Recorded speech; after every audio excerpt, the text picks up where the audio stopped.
Hi everyone, a very warm welcome to this panel. So let me first introduce our panelist members here. So we have Arif Hossain here. Arif Hossain is a Bangladeshi social media personality, activist, social worker, and blogger. And he founded a very popular online community, Aamrai Bangladesh and Bangladeshism. He's also the chief evangelist of 10 Minute School, the largest online education platform of Bangladesh. Welcome, Arif. We also have Elita Karim here. Elita wears many hats. She's a celebrated musician. She's a journalist. She's currently the editor of arts and entertainment section of country's leading English daily, the Daily Star. And she's also debuted in a drama. Started your acting career as well? Wow. Started and finished. We'll see about that. We have Sharif Bhai here. Sharif Bhai is, in his former life, has been a renowned journalist in country's leading Bengali daily Prothom Alo. He's very passionate about human trafficking and migration issues and finding solutions for that. And currently, he is heading BRAC's migration program. Welcome, Sharif. And we have Nuhash Humayun here. Nuhash is a filmmaker. He's a writer, he's a comic creator, and he made his TV directorial debut in 2017 with a critically acclaimed film called Hotel Albatross. So very warm welcome to you, Nuhash, as well. And my contribution to the panel is I'm raising the average age of the panel by many, many years, right? So, as you know that I'm from a different generation, and you're from the new generation, generation who's leading the new media. So my niece, who's 23-year-old, she explained new media to me. She said, you know, Moutushi, the objective of social media is to make your life look better than it actually is. Right? So I wanted to ask you, all of you, since you're ambassadors and champions on new media,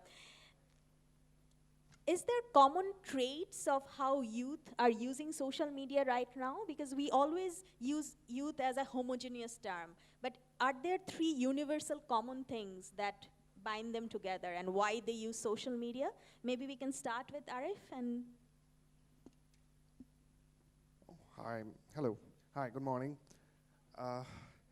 Social media has become a new trend, and I met 2 or 3 people here who are my Facebook friends, and we haven't met in person before. So social media is making us very unsocial nowadays. So this is one of the major things that we should be worried about. And as you said, it's right that it's a new trend, and we are trying to make this platform so that people can use Facebook or people can use this social media for a good cause. So this is the motto, and we are trying to stick to it. But that's it, I think. I mean, if we stick to the point that we should use this social media for a good cause, then I think we'll get a better answer, better result, if I'm not wrong. right, but with young, and young adults, you know, every time they hear the words like should, there's an automatic rebellion inside them, right? So Elita, how do we cope with that? How do we direct our youth to the path that's appropriate, like Arif is saying, that how can we raise that sense of empathy and use new media for social good?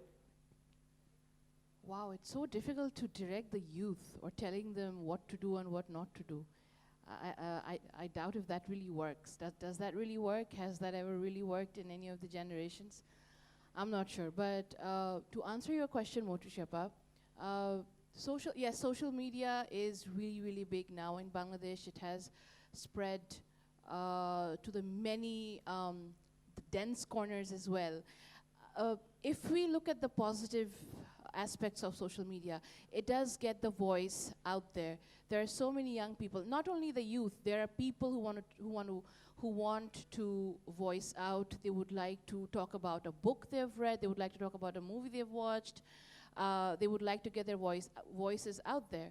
I think the issue, something that you mentioned when you were just introducing the topic, is that we usually like to show everyone on Facebook or even Instagram that we are actually very, very happy and satisfied, and you know we are actually having a superb day every day. Every day is like a beautiful ride for all of us. But I don't think that's really true. So social media is, most people are always very conscious when you post something on the social media, on Facebook, you do not want criticism. You want people to think that you're happy, you want people to think that you're rich, or you want people to think that even if I am rich, I help the poor, you know? So this is the kind of, I think this is something that might be stopped. I'm not sure if that can be stopped or not, but I think the platforms created through social media, I think I have a few people here.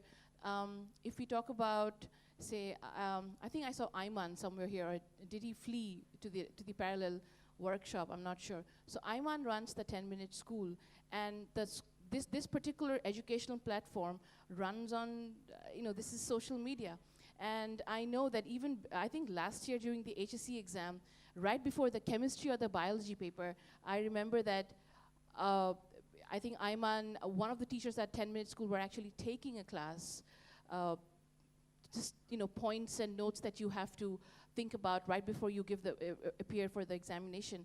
And I think there were like thousands and lakhs of students from all over the country attending that live classroom. So I think that is something very, very positive, amongst others. So you spoke about self-expression, right? And being okay to project your vulnerable side on social media, and not always projecting a picture-perfect life or Instagram-perfect life on social media. So I'd like to go to Nuhash here, that when it's come to expressing yourself and expressing your vulnerable self on social media, how do you think that works? Do you think our young generation, they have a tendency to project a perfect life? And how can we make them more comfortable to be their authentic self and to talk about vulnerabilities or weakness or not so much perfect life?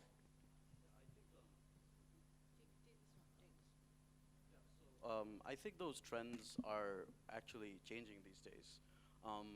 Young people they're not using the typical means of social media to express themselves, but they use memes. They use random things that they share to sometimes, talk about mental health, talk about what they're going through. And I think this is becoming a larger trend.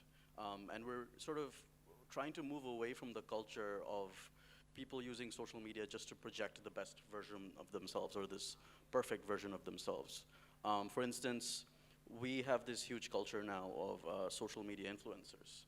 And I think that's a large part of the responsibility can lie there as well, because what are we actually trying to influence? What are we actually, these people who are advocates, for the youth, who have followers, who have fans, what are we really trying to say to the people who are following them? Are we just sort of giving them different sponsorships, telling them about different products, or are we trying to really have a message?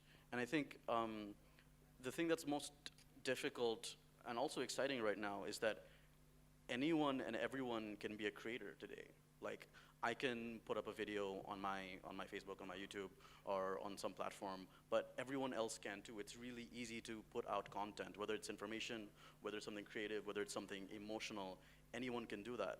But the hard part is, how do I connect to other people? Because it's so oversaturated right now. How do I connect to the rest of the world? Because everyone's doing it. Everyone's putting something out there. So I think what we resort to sometimes now is controversy. Even the youth, we resort to finding the most controversial way to express ourselves, or we try to make the most hateful version of something, or something that will be hated. That's entirely part of the strategy itself. Yes, it's all sensationalized. So we're using these strategies that we've learned from our predecessors, from traditional media, and we're trying to implement those on social media. And I think just the best way to move forward is to know that there are more ways to be heard than to be hateful, or to be hated, or to be sensationalized. To just be honest and express yourself, and that can just work out. That's a great message, that you can be your honest self. And Shariful, that brings very right juncture, because he spoke about what he learned from traditional, what youth are learning from traditional media, and you have played both roles. You have been in traditional media, and now you have a huge fan following in Facebook. What's the current number of your Facebook fan? Almost 87,000. Okay, almost 87,000 people read what you write. So, do you see any difference of your journalistic style or writing style when we were working for a traditional media and now in online platform? Thank you, Moutushi. Just one thing, I feel as a youth that, like Rabindranath's Phutik, most of the youth, we don't have friends. Though we have a lot of friends, 5,000 friends, Facebook friends, but actually we don't know who is our friend. We really try to, in our whole life, we try to understand whom we will express ourselves. And social media or new media is not something out of society. So what the society is the reflection of the social media. So one thing I follow, what it may be bookish, so as a journalist or even social media activist, I always try to find things on Buddha's one line. If you try to find happiness only for all time for yourself, you will never find happiness. But if you want to find happiness doing for others, you will really find happiness. And though it may be simple, and all my life, when I was a journalist or when I was a student, still I follow simple 3 things. And I don't know that why people listen to me or not, but every time I tell it for myself also. And the simple theory is whenever you're a journalist or a social media activist, you are an NGO worker, government official, the simple 3 theories of mine is all work should be for humanity, not for myself. And everything should be honest way. So humanity, honesty, and the third simple thing is my fact. In my whole journalism career in Prothamala 14 years and BRAC and almost social media 12 years, I never write a miss things. I never write a things which was not fact. So I always try to find out what is the fact. So nobody can say that you have written this status, it's wrong. So I think that if you maintain humanity, you maintain honesty, and you are in the fact, you can fight anyone. I wrote story against the ministers. He tried to do a lot of things, but at the end, he was defeated because I was right in my own way. So I think that in all our life, if we really be strict what we do, it should be like others. And another things I want to add out of the 3 things, lead a simple life. All our unhappiness is our success means our father or mother says, in early childhood we have heard that my father will say that, তোমার তো 2টা হাত আছে ও first হলে তুমি পরীক্ষায় first হইতে পারবে না কেন so these things of word we are always in a competition and we think that being the first in class getting a flat being the richer is the indicator of success. I don't think so.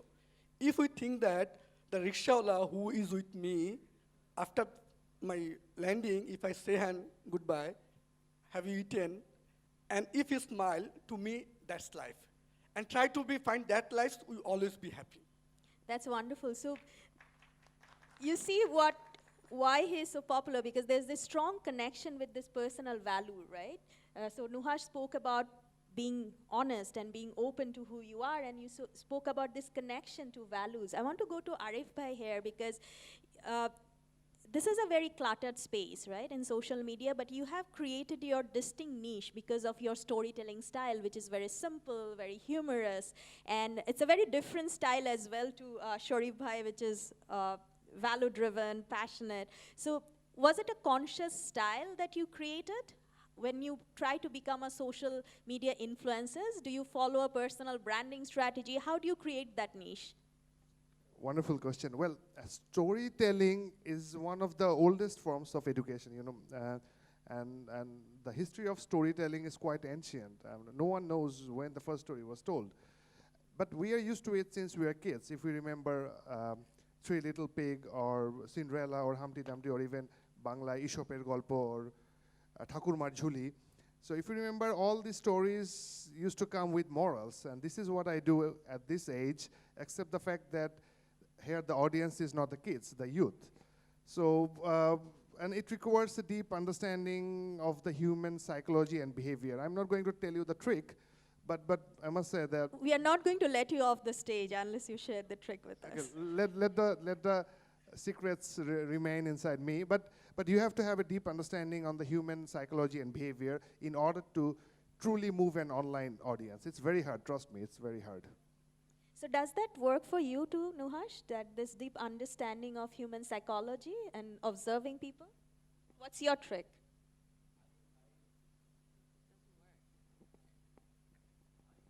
I have a trick. I think I think like I'm not very good at updating my social media, and I think sometimes like I have this fake Facebook page that is in my name, and they're a lot more frequent at updating their statuses than I am.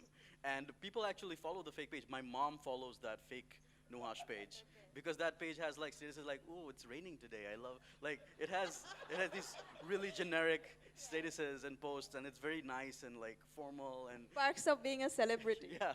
So I actually let my mom follow. She doesn't know that it's not the real me. I haven't told her yet. So yeah. I don't. I maybe there are certain tricks, but I think everyone has like a different way of connecting to their audiences. And I like how you were talking about a niche because it honestly like there's so many kinds of people on the internet, and we need someone for every sort of niche. Everyone doesn't have to have the biggest, or the largest number of followers. It can be like 200 people on your list, and maybe you're just this one private person, and you have something to say, and you're inspiring like those 200 people. That can be very meaningful as well. I don't think it's about numbers all the time.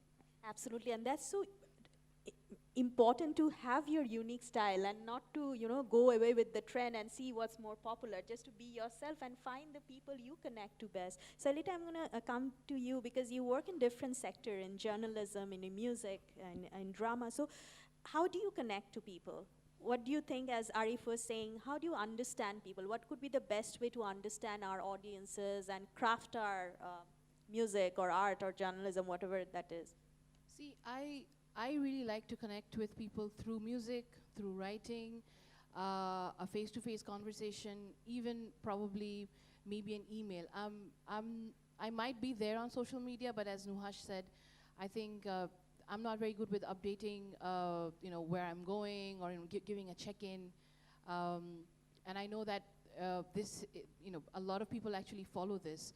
And giving a check-in, like if you're here, we're at the BRAC Frugal Innovation, and it would be, very, it would show people that I'm a very intelligent person. I'm at the panel today here. I'm at BRAC CDM. We are consciously curating our I would image, actually right? do that. Yeah, but the thing is, this is something that I really appreciate. This is something that I really like. I can actually see people while I'm talking. Someone's yawning, someone's checking the phone, someone's actually listening, or someone, it's this this interaction that I really, really like.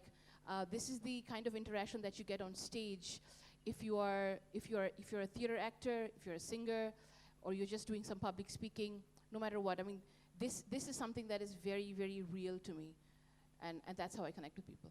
Great, because it's always talked about, even if you're going for a job interview or in social media, this dual personalities, right? That how much do yourself you sacrifice to fit into a certain environment or to fit into people's expectations?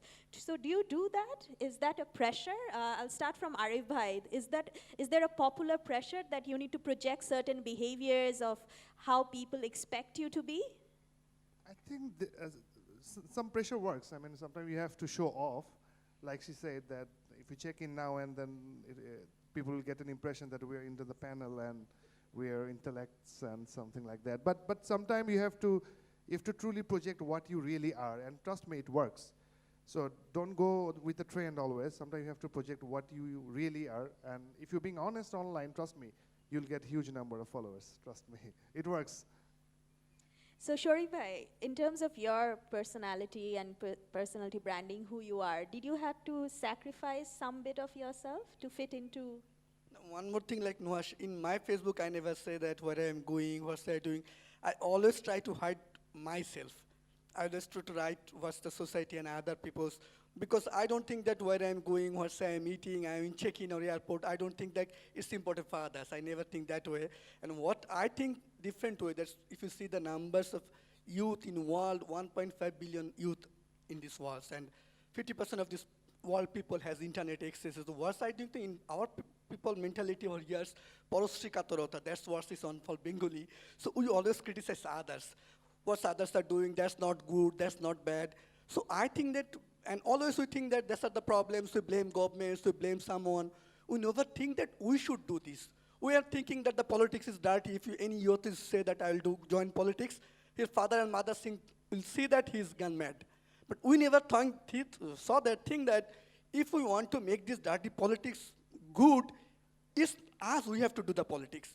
If you think that there are problems, it's you. Nobody will come from the heaven like Muhammad Sallallahu Alaihi Wasallam and everything will be fine. Because Muhammad Sallallahu Alaihi Wasallam is the last prophet, so nobody will come. So I think that if there is a solution, so it's us.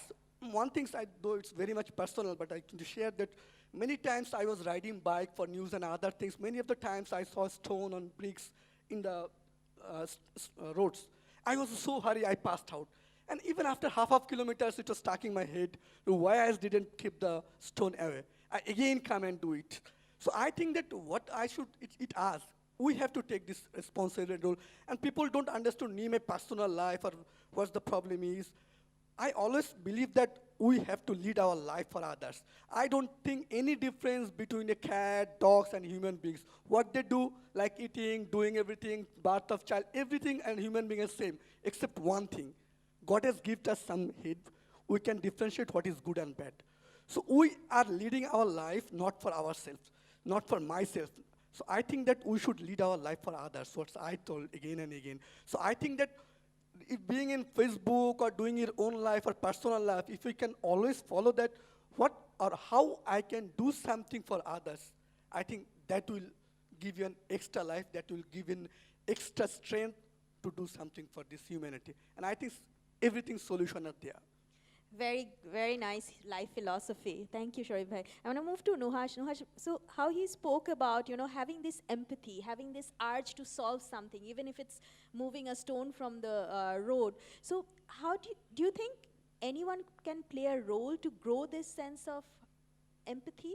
Or are people born with it? What do you think? And I'll be interested to hear all your perspective. Like we say, are leaders born or made? So this sense of empathy, are people born with it, or can we do something to nurture it?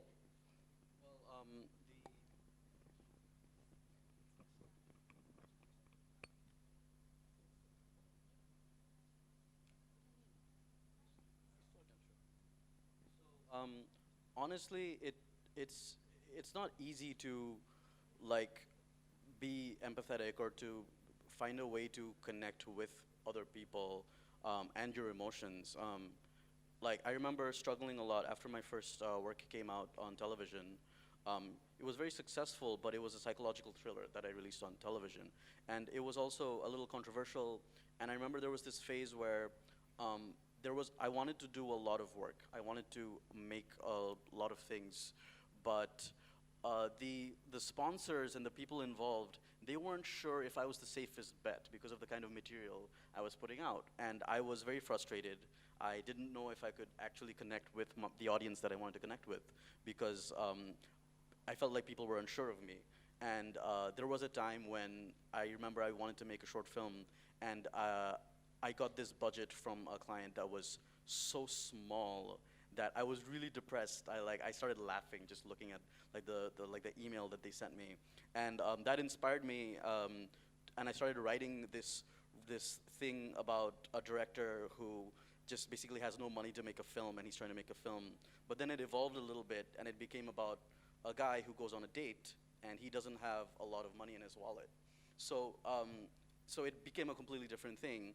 And I remember when that actually came out on the streaming platform, it became the highest viewed short film on that platform. And when I found that out, I was excited, but that also comes with its own sense of pressure as well, because when someone from that network tells you, hey, your content is the highest viewed thing, we want you to come back, we're giving you twice that budget, twice those facilities, take all the time you want, make this again, like do that thing again. That's another pressure as well, as someone, as a creative, and I'm very new to this industry, and I think it takes a lot of empathy to connect with people, but it also takes a lot of empathy to constantly put out material that connects with the world, or that has to hold up to a certain standard that you yourself have created. And I love talking about these challenges because I don't want to just pretend that I'm really good at what I do. I'm learning as I go, and that's a large part of what makes me the artist that I am. Absolutely, and I'll go back to what you said at the beginning about being honest, because you found success when you connected actually to something you experienced, something you didn't make up. You actually experienced that pain, that frustration, and that turned into art, right? Thank you for sharing that with us. And I want to go to Arif Bhai here, because when you write on Facebook, and there are many followers who would want to get onto the bandwagon or say, I want to be part of this good cause. I'm with you. So have you really seen people turn around? Have you really seen that empathy grow through your writing and activism? Well, yeah, it works. Like, let me tell you a trick. If you end up your story with a positive takeaway, it works. It won't go wrong. Let me tell you one of my experiences. Once I inspired youth towards a social movement by simply changing the name of Ice Bucket Challenge to Rice Bucket Challenge, and it worked. Another story could be last year during winter here in Bangladesh, we came up with an idea to organize a concert where there would be no tickets. The only entry pass to that concert would be blanket, which we will later distribute to the underprivileged families living in North Bengal who can afford to buy blankets by themselves. You know, that idea, or you can call it a story, it worked like anything. During that one-day event, we managed to receive around 40,000 blankets. So if you, the theory is very simple. The story have to have entertainment and engagement at the same time. If you put both these things together, it works like anything, trust me. People turns on, yeah. And nowadays, youth now have a platform through which they can take collective actions like collective actions of social movements like Tahrir Square, or if you name Shahbag movement, which we all know gathered high visibility and impact. So we have a platform, and if you can use it intelligently, it works like anything, trust me. That's very helpful, because you spoke about one that it has to be one very simple. You have to connect to people, right? Then you need to engage with them and build a sense of community, where this sense of doing it together. We are all in it together. So what's the best way to engage youth then? Anyone? So I'll start from maybe Elita, because you work with a lot of young people as well. So if someone is out there and they have a great idea, but they want to mobilize it through youth, how do we engage? Moutushi, to me, making a change or a difference for the better is very, very important. And a lot of young people are actually doing that. As you say, mathe nama, getting down there, getting their hands dirty and trying to create a difference. That's activism to me, and that's very, very important, I think. And how social media has actually helped with all that, making a change or a positive change or making a difference is, say, for instance, the recent Chowk Bazaar tragedy.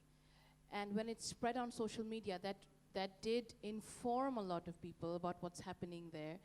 It helped. Lots of people were missing. Lots of young people had gone missing. I remember sharing this post and later on following up as well about these two young girls who were returning from, I think, a rehearsal or something, like a Natuka rehearsal chilo, I think. And they were there, they were seen probably in Chowk Bazaar, and then they went missing. So we, a lot of us actually shared that, and a few of us actually followed up as well to find out what happened. I remember I have a friend whose father has dementia, and he keeps getting lost all the time. I think you know Aishapu. And I think it was only because of social media that he was returned safely twice, and that too all the way from Ghazipur to where they lived. So social media does definitely help. And if we look at all the incidents and whatever's been happening in Bangladesh, of course, all over the world in the last decade, I think social media did help to inform us, to maybe provide us with more knowledge, with more understanding. It does help us to learn so much more. It does help in also culture exchange. But at the same time, I would say that getting down there, doing the work right, is also very, very important. And that's what a lot of young people, the young people who I work with, are actually doing. They're trying, they are the change makers. They are change makers because they're doing something. Yeah. Thank you, Elita. And you know, if there's someone who I know who gets down there, make things happen, gets restless if there's no solution, I've really seen Sharif bhai at work and, you know, helping the migrant workers who are coming in. So Sharif, how do you spread this when you work with your team? When you joined BRAC and you started working with a new team and this philosophy you have, so how do you transmit that? How do you inspire someone else to get on the same mission? Moutushi, after journalism, just joining BRAC, I thought that I told my team that I don't have any experience of development organization like BRAC or this. But one thing I understand about human beings, I understand their pain. So whenever the women returnees started to coming back from Saudi Arabia, we thought that they're facing a lot of problems. Then immediately we started this talk. I didn't wait for BRAC or higher authority. We started from own salary. We started helping them from our own salary. Then I directly go to my supervisor, Asif Bhai, these are the women, they are facing a lot of problems. We have to do something, but already we started. Then Asif Bhai told that, okay, come, let's PCC meeting and say it. And then we got the emergency program. And rather this, we are getting many women coming from Saudi Arabia. She even cannot say what her ID is, from where she came. And the fake passport or fake ID many times is not real. So what we do, one thing I have asked to all my people that never say no to anyone. Whoever coming for any services never says no. So whenever we are getting somebody who doesn't have any ID or cannot say, we are taking his, trying to understand from which village, his accent is which. Then we are trying to connect with Union Parishad chairman, member, and even with miking. That we got a woman, he is like this, from this, probably he's from these sub-districts, and the whole after 3 days miking, we got her family. And I think that it's possible. If we have good intention, it's possible. And I can give you example of hundreds of stories. I can give you one story for the youth, that Shamul. Shamul was a boy who was brought up to a orphanage. This child never knows who is her father and mother. We just got him when he got university chance, but he doesn't have any money to come in Dhaka and to be admitted. We just started to connect with him, and Shamul is now the deputy director of Bangladesh Bank. So a person who even doesn't know who his family, he is the deputy director of Bangladesh. I can give you hundreds of examples, and I can say that if you do for good intention, you will never be failed. At least you will get some good experience for in future. And I think that the youth, they can change the society. If you go to our language movement or liberation war, it's the youth who are deciding to do everything, and it's the older generation who is trying to stop them. You shouldn't go those, you shouldn't do this, you shouldn't go to the freedom fight, you shouldn't go to the language. So always the older generation want to stop you, and the youth, they want to move. And that's why the world is running. So if tomorrow the youth started to stop, the world will stop. So never stop, listen to your heart, and try to do for good intention. Then it will be real world. And one thing I can say that as a human being, a children of Naga is growing up in the same way as children of California. Now YouTube, social media, so every music and every content, video, you are getting the same way. So I think that the world is now, though there is a discrimination, but you can know what's happening in other world. So if a child of Syria, it hurts me, and the children of the Rohingya refugees who's coming, a 3-year child is carrying another his boy. So all these photos, it hurt us. So wherever I think feeling is needed, feeling for this humanity, and I think listen to your heart, try to do something for good, everything is possible. There is solution for everything. And I'm always very much positive about Bangladesh, and I think that this country will much more progress than any other countries of the world, because we have almost 50% of the youth, and that's our strength. So do what you want to do. Thank you, Sharif bhai. And it's clear why you're able to inspire, because what you said at the beginning was very interesting, that you started the initiative from your own salary without waiting for someone to come and institutional support, right? So maybe a part of leadership, one of the tricks that Arif bhai was talking about, that giving a bit of yourself as well. So Nuhash, I want to come to you because he spoke about something interesting, because in social media there are no walls, right? Information flows freely, and you're knowing what life is in US or North America and developed countries, but that can be also a source of frustration when you are, when you know you're equally capable, but you're sitting, as he said, in Naga or etc., and you're looking at this life of, so how do we enable our youth to cope with that frustration? First of all, do you get frustrated? Do you think people get frustrated? Do they compare? And if they do, how do we enable them to cope with these differences? Yeah, well, I think the first time I faced this sort of existential crisis was in 6th grade. We had an economics class, and there was this really thick economics book. And on the sides, there would be like little notes, like little examples. And this was the first time I read my own country's name. I read the word Bangladesh in my school, in like a different sort of subject. And it had an example, which was something a child in America can use, Apple headphones, but, imagine a child in Bangladesh, what do they have access to? They probably don't even get food. And it was like this really generic example. And it was like, hey, that's where I'm from. But at the same time, it was like, wow, I don't like how they're talking about I don't like how they're representing where I'm from. And I think this weird sense of not being comfortable with who I am or what the place I'm from is portrayed in media was always there. Every time I watch a movie and there was like a mention of, oh, there's enough food on this table to feed Bangladesh, and a popular reference yes, in all Hollywood movies. That was actually in I think it was a Steven Spielberg film. So that hurt. I'm like, man, you're my favorite filmmaker. But I think that's one of the things that inspires me, actually. It fuels me, because I think, at least with film, with media here, I want to have better representation of where I'm from, and I want to do that myself. Great part of that was, say, last year we went to the Busan International Film Festival with our new movie, and it was just great watching our films with all these international audiences talking about anything and everything.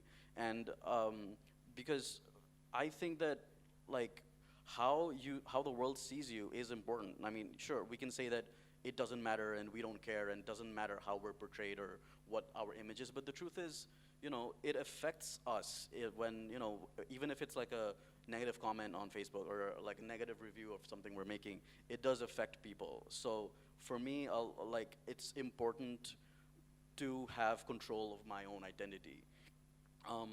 And another thing related to that is, at least with traditional media, there can be so many layers between what you're trying to say and what's being represented in the media. I give an interview and I'm saying a certain thing, but the thing that gets printed is a little, just slightly, just different enough. Not so different that I can complain about it, but just a little different that it portrays my viewpoint under a different light.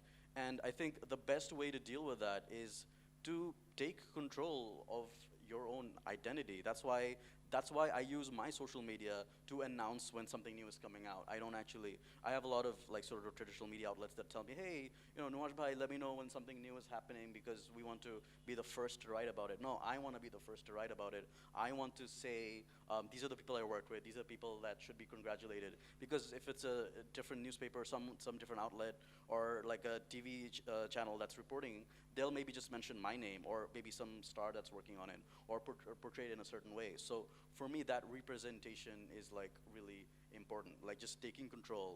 You don't like how something's being done in the media, well, okay, fine, do it better, instead of complaining. So that's what I'm trying to work towards. That's nice, and that's something very important for people like us. We are trying to engage youth that, to understand that you want to have your self-expression and have the authentic self-expression, right?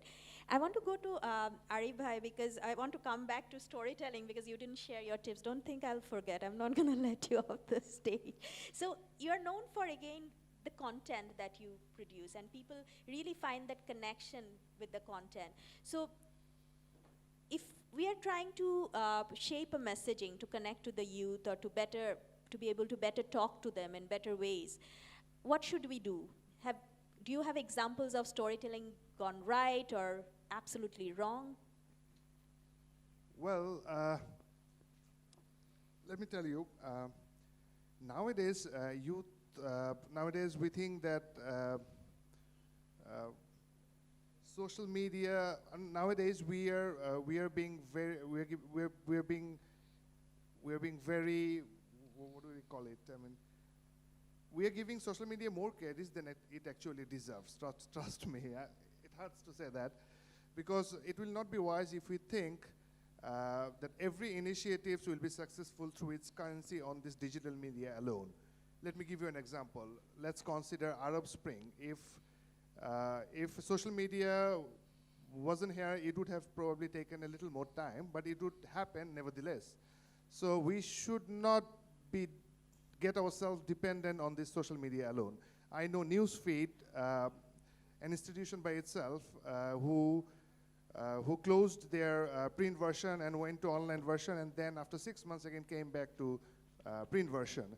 I know content producers like Huffington Post or BuzzFeed who are currently doing job cuts. So these organizations are trying hard to turn their likes, comments, and shares into subscriptions. So these two stories tell me that there is no one or two fixed formula that can help you to turn an online engagement into an offline engagement. I think it works well in Bangladesh context. I think it works well in ripe conditions. Like the condition has to be right for a call of action. Suppose we are calling Dhaka University students to come out from their campus and start collecting cloths.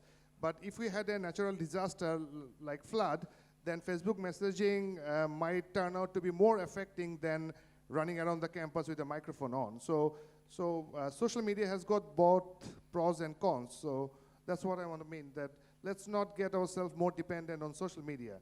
That's what she was saying. I think that we have to be more personally on offline than on online. Okay. So Elita, what do you think? You have worked on both spectrum, right? You've been part of the traditional media. You're active on social media. Do you think we are giving social media more credit than it deserves, as he's mentioned? Okay, you know what? I would like to, along with your question, I would like to answer Asif Bhai's.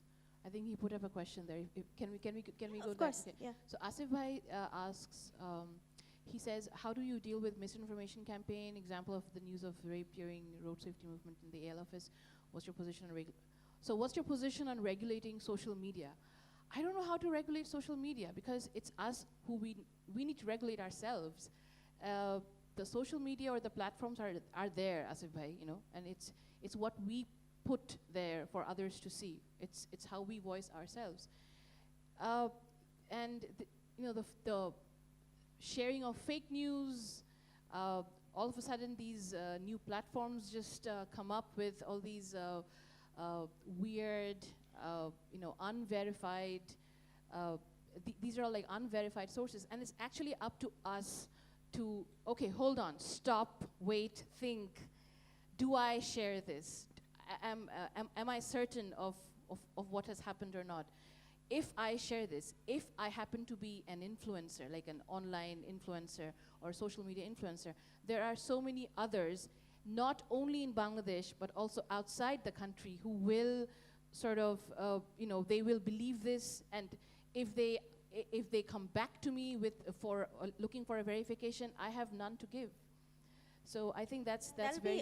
in fact, an interesting premise, and I want to go to Nuhash, because as artist, I'm sure you'll be quite sensitive about censorships or regulations, etc. So what's your view on this? Can we really regulate conversation on social media? I think that's a very dangerous discussion, and I really agree with Elita Apu that it's about regulating ourselves, just being smarter, just using common sense, just verifying sources before we post something, because regulating social media, regulating the internet, I don't know if that's always the best way to go about things, because I think, for us, for the youth, the internet is something we've had for a while. We see it as integral to our lifestyle, to our headspace. But I think for authority figures, it can often be sort of like a giant on and off switch. So the idea of regulating social media, I think it's dangerous. I don't know if social media itself needs to be regulated. I don't know if it's, you know, a child gets hurt on the playground, you don't shut down the playground. You know, I don't think that's how it should necessarily work. How can we inspire people to be responsible? And that goes to the question out there that social influencers have this power to influence people and to inspire people to behave responsibly. So all of you has certain presence and certain influence on mine. So in your position, what do you think you can do to inspire people to have this sense, behave sensibly or behave responsibly? What would you do from your areas of influence? So if you go to the question of first of Asif bhai question, say how do you deal with misinformation campaign? There is a simple theory. When there is a doubt, cut it out. So when there is a doubt, never write on this. Just think your common sense, use your common sense. If there is a mob, is it possible to take somebody there and do the rape? So when you find the rape that in Aamrai League office, somebody rape, don't write this. Just use your common sense that in an office, it's not possible that Bangladesh is not a situation that thousands of people there you will snatch a girl and you will be raped. So whatever said that, I saw that I saw that he's seen that Biman has said. Have you seen? No, my uncle has seen. So Have you verifying seen? authenticity. So now my uncle. So yeah. I think that always when there is a doubt, cut it out. And sometimes it's not that every incident you have to write. Many times don't need to write. Whenever you are confirmed, then write something. And it shouldn't be the train is Shahbag, okay, write something for Shahbag. It's Rosner, write something. It shouldn't be the train. Whenever you are confirmed, write that things. And if you are 1% out, and I can challenge in my whole 15 years of journalism and 14 years in social media, I never write a single misinformation. Why? Because I try to check it again and again. So just simple theory. So how do we inspire people? How do we inspire people to be more ethical? Or I want to go to Elita here in terms of journalism. Do you think media has a role to play? Do you think social influencers have? So how do we inspire people to be more ethical? So going to that question regarding social influencers. So so who are social influencers? They are people who are doing fun stuff, maybe fun stuff online, and a lot of young people are following these young people as well. So maybe they can take up, maybe they can talk about a cause, maybe they can take up a particular issue and actually try to work on it. As I said, social media is there and it will help you get your message across, but you really need to go down there. You really need to work with people. You really need to work. I think just sitting there and giving out, okay, I'm really sorry this happened, or this shouldn't have happened, or you should have done something about it. Just writing these, and a lot of social influencers have been doing that. I think a question, I think the second question is very relevant to that. It says that, the YouTube, that this person has the most followers in YouTube, but there is no real change in what his films are. So how can we get in YouTube or social influencers how can we make their messages come for real? And I'll come to Nuhash after Elita. I'll just add something regarding YouTube. And in fact, Nuhash and I were talking about it a few days ago. We need a lot of entertainment, and that's absolutely fine. There's nothing wrong with entertainment. There's nothing wrong with young people, putting up entertaining content up on YouTube. That's fine. But once you become an influencer, you can also take some time or make it a point to work on a particular issue. It can be anything. It can be the traffic. It can be the employment issue. It can be poverty. It can be anything very simple as well. It doesn't have to be something beyond something that you don't understand. So the social influencers can actually do that in Bangladesh. But that does not mean that we have to give up on things like there are many fashion bloggers. A lot of people might think fashion doesn't matter. Fashion does matter. It does to a lot of people. So maybe they can use their platforms to talk about things that are actually that's making the world think about. That's affecting a lot of Bangladeshis as well. So I think that's how social influencers can actually work. Great. So as you said, I'm going to come to Nuhash and then probably Arif Bhai. You said about that you don't like being told what to do, right? You would want your expression to come out. So what we were discussing here is how social influencers should behave, or this is what they should do. But we all know that kind of directional messaging won't work. So how can we, I'll come to the point of inspiration. So how can we inspire other people like you who value self-expression and uniqueness to be a bit more sensible?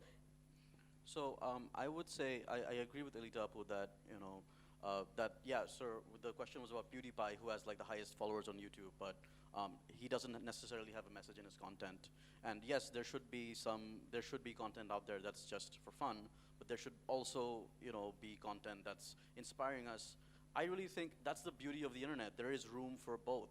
You can both have mindless entertainment from some creators, and you can have content from influencers who have something positive to say. And I think that's the most wonderful thing. It's not like the television where, there's like one allotted slot for this one program and then it's the next program. There's enough room to have both. And I think we also sometimes need that mindless content. Sometimes you come home at the end of the long day after dealing with life and you just want to see something that's just funny. And I think that's why a lot of the things that are popular on social media or on YouTube, they're comedy, it's romance, it's fun. The most popular natoks on YouTube they're just funny. That's it. They're just funny. They're not like the moral compass of the internet. And I think that's fine. And I think we need both, because for our mental health, for our well-being, we also need mindless entertainment sometimes. And I think that could be what inspires us sometimes. Sometimes the thing that inspires us is completely simple. It's not someone preaching and telling us what to do. It's some creator being honest with themselves. And absolutely. Yeah. And I think, Arifa, you did that very well.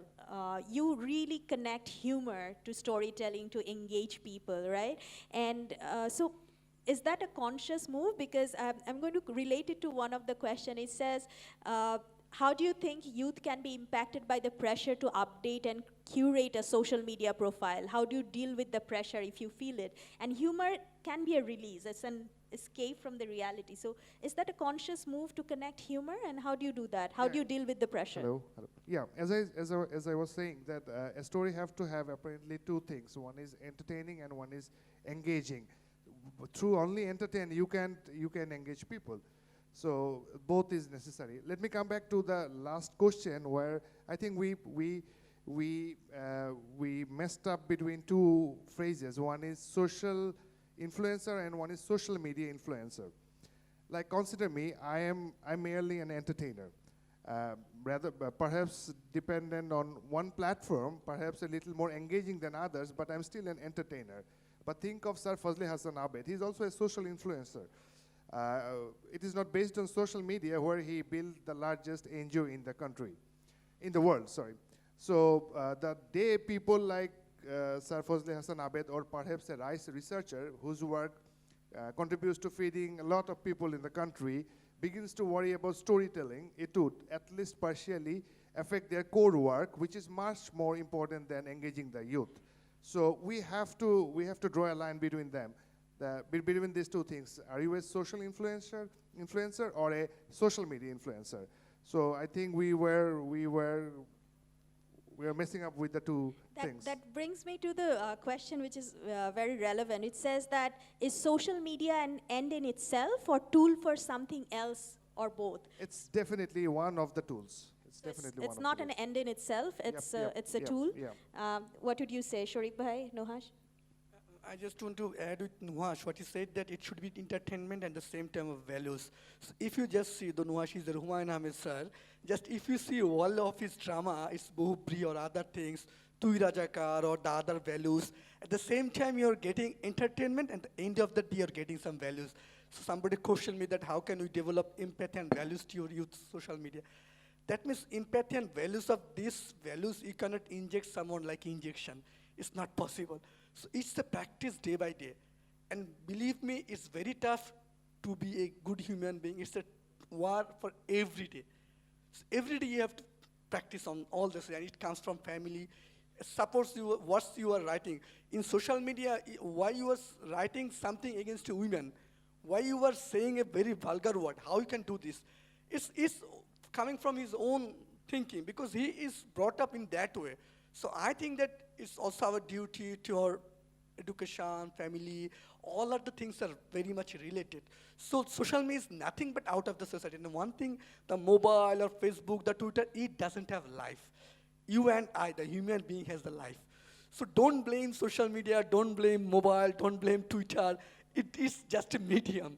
So it depends on me, how I am. If you are a good being, if you are a police officer, if you are a social media, it will be, at the end of that, it will be good. If you are a bad guy, even if you are an imam, you will rape someone. So depends on how you are. So I think that's why the family is very much in. I always tell my wife that we have a son. So all of the mothers teach only his son how to respect other women. That's huge. So I think that's family education. It's all are very much related. So we cannot say that suddenly that you will get everything. So it's a practice, day-to-day practice, and we have to do this practice every day. That's very interesting, and I'm going to go to Nuhash on the last question. It says that, do you think youth are consciously aware of their impact, that it might, their post or social media presence might impact their future? For example, a future employer deciding by what they see on social media. Do you think youth are aware of their impact? Thank you for reading out the question. I actually can't see them because of the flower pot right in front of me, so I can't read them myself. I think that we're not always aware of what we're doing on social media, and I think we sometimes take too much credit for it. You know, we take a lot of credit for how we ended up with the followers we have or the fan base we have, but a lot of it was trial and error. A lot of it was seeing what works and seeing what doesn't work. And I think these days, you know, everything on the internet, it's written in ink, and you can get in a lot of trouble in the future for something you posted in the past. Snapchat, where it only stays for 24 hours. Yeah, but apparently Snapchat servers store all the data, and it never disappears, which is very scary. No, one of my favorite filmmakers was recently fired from a film because of some old Twitter posts of his. So it's a very dangerous time we live in, because I want to say express yourself on social media. I want to say be yourself and talk about your mental health and talk about your issues. But sometimes that does get us into trouble in the future, you know, in our professional lives. So I guess there is a balance to be found with where we draw the line with what we're saying. That's wonderful, and I want to dwell on this a little longer. So how do we make people aware of this? How do we make youth more conscious of their impact on social media? I would just like to add to what Nuhash said. You see, when I'm writing on say Facebook, or if I'm tweeting something, I'm not just Elita Karim. I'm not just voicing myself. I'm also representing, in a way, the institution that I work for. I work for the Daily Star. So in a way, people will, unfortunately, I know that's not the way it should be, but there are a lot of people who be like, okay, so the Daily Star is actually Your voice is Daily Star's voice. So and maybe even Nuhash, if you know, Nuhash is tweeting something, or if he's writing something, and so people will be like, oh, so he represents the youth of or the young filmmakers of Bangladesh. So that's how people, that's how the social media users think, fortunately or unfortunately. So we do have to sometimes think before we post something. Most of the people I work with, most of the people on my team are very, very young. The average age probably is around like 24. And I have around 8 to 9 people working on my team. And yes, there are, you know, many of them are crazy. They do write crazy things, and I try to ignore them. But sometimes some of them sound politically incorrect. Sometimes they are racist, and that's when as the team leader, I do step up and I give them a call, or I send them a message that, okay, this is something that maybe you know, should not be there, because right now you're also representing the team. You're also talking on, speaking on behalf of the institution. So I think that really does matter. And I think there was a question here, the Moutushi, you asked about. I think there was a question here about how do we make sure that the young influencers behave responsibly. You know what, I really don't know if there is a way to make sure that the young people behave responsibly. I don't know. I really don't know. I think that's because the wrong there's question. no school that you can go to learn social Exactly. media, right? We are all learning on the go. We are all making mistakes. And I don't think it's our job I don't think there is any authority as well who can actually take care of what, like tell me what to think. I cannot tell Nuhash that Nuhash, I think you should do this. I don't think you should make a film about this. I'm not his voice. He can think for himself. So, yeah.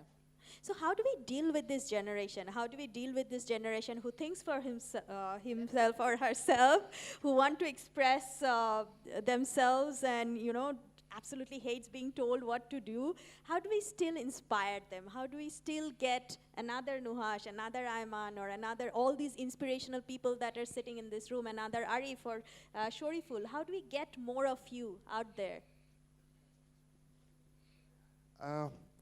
I think my suggestion would be, if you are good at something, you don't necessarily have to be good at social media. If you are a good development practitioner or a good academicians, you don't have to come to social media. Just stick to it. I mean, you see, development practitioners have far more tasks at their hand. Their works are far more hands-on. If they come into social media, they will mess up the things. So if you are good at something, be good at that thing. Don't try to come on the social media. Don't try to. We can never be best at everything. So stick to whatever you are best at. Whatever you are good at, be best at whatever you are good at. Thank you. And use social media as a tool to express that it's good tool, probably but to if the you world. take it that you have to rule the social media, then you'll be lost. Trust me, you'll be lost. Any last word on how do we inspire this generation to do good, to have empathy? I think this generation is honestly good. We're fine and we're inspiring ourselves. You don't need to make us great again. We are already great. We're getting there, Okay. and I think we'll do it ourselves. Like the youth are getting there. Right. And the young doers are actually inspiring me and a lot of people, a lot of the older people as well. So I think they should just carry on doing and carry on with the positivity. Absolutely. I think optimism is the best message to end any conversation. Thank you so much. I'd like to end with something that my niece told me. She said, when I was younger, my mom used to understand me. Now she has absolutely no idea about my life. And you know how old she is? She's 6 years old. So that's the pace this generation and the younger generation is taking. And may we, as I'm representing the older generation here, may we seek to understand first and then be understood. May we keep pace and be inspired by all of you. Right? Thank you so much for being here. Really enjoyed the conversation. And thank you as well for listening to us. Thank you.